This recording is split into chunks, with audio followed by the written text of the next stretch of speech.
Well, it's race morning in downtown Cleveland.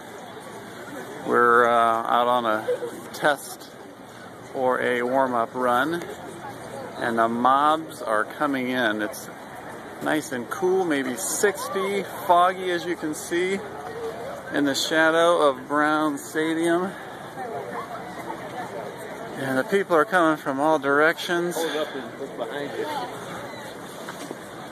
They're just coming from everywhere. Brother David is ready.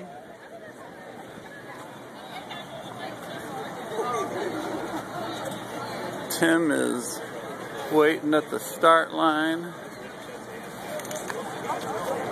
Worked out good with the stadium this year.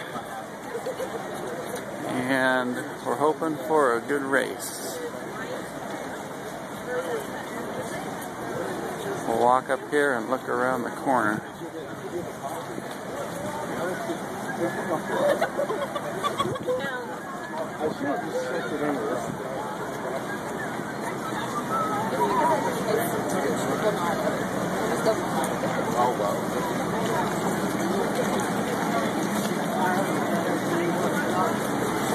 Cool.